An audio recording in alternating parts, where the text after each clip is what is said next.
Hi, this is Kentucky Governor Matt Bevin. Great news for the people of Wickliffe.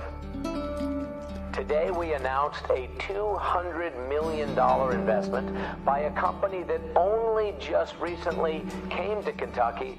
Phoenix Paper bought an old paper mill that had been shut down some years ago. James Travis is the lead mechanic for the factory's paper machine. He had worked at the mill for 15 years before it was shut down in 2016.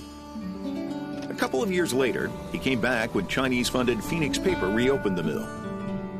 Now we've got 2 or 3 restaurants that are open back up. Things are starting to really get going. The worst part, I guess, is trying to find, good qualified mechanics. I mean, it's hard to find good ones.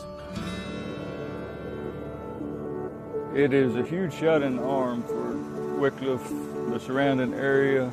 It has been here since 1970. For years, local people have worked here. Right now, we're in the process of changing some press rolls. Just pretty much anything that breaks down or needs to be repaired on the machine, that's what we do. I feel like it's still an American-made product. The product is made here in the U.S. by Americans, and the payroll and the money that we're making, we're turning right around, and we're putting it in our economy, a local economy. And I feel like it doesn't matter who owns it. When we shut down, there for a while, nobody was really sure which way to go, and we thought it was going to be just for a short period of time. A lot of people, including myself, we had to go elsewhere and do other things. And when we found out that it was going to open back up, it was a big deal because of all the people that, not only the 300 or so of us that work here, but the loggers, the grocery store owners, the convenience mart people. It affects everybody in this area, in this community. Our main source of income, I would say, is the mill. So we take at least 3 deliveries there for lunch every day. They all come in for breakfast in the mornings. It's worked out good, and without the paper mill, without people, you have no demand. So anytime you got business and industry around, it's always good.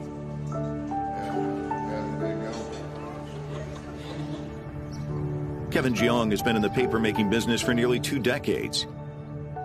He works for Shanying Group, the Chinese investor for Phoenix Paper. Kevin moved to Kentucky in 2019 to take over as the mill's CEO. He's the man responsible for the productivity of this factory, which turns around 300,000 tons of paper a year. I think Phoenix Paper is not a Chinese company. We're total 300 employees, but Chinese only me.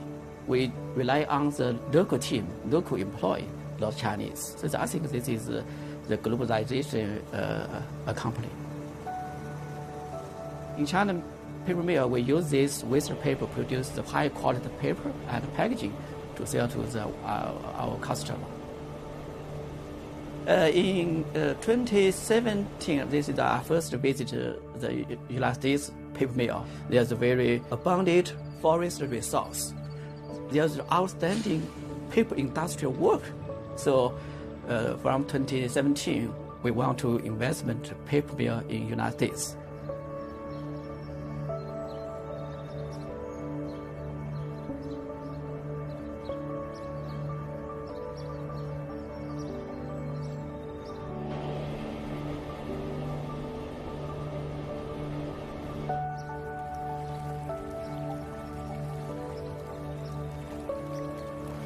Now, Chinese expertise in recycling guides how Phoenix Paper operates. High-quality paper relies on clean water. The mill here processes around 40 million gallons of water a day, which comes from the Mississippi River. The wastewater treatment is very important to us. We partner with the state that's heavily regulated within the U.S. There's a lot of government regulations and permitting required to operate.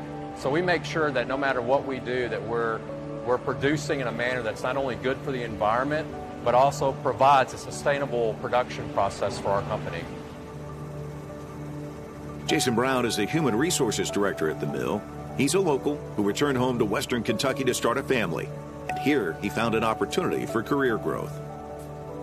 What you see around me is all of the finished rolls that have been wrapped that are getting ready to head for shipment to the customers. For me personally, the reinvestment by a Chinese company is just like an investment from other foreign entities. There's German companies, there's Japanese companies, there's English companies, there's companies from all over the world that invest in the U.S.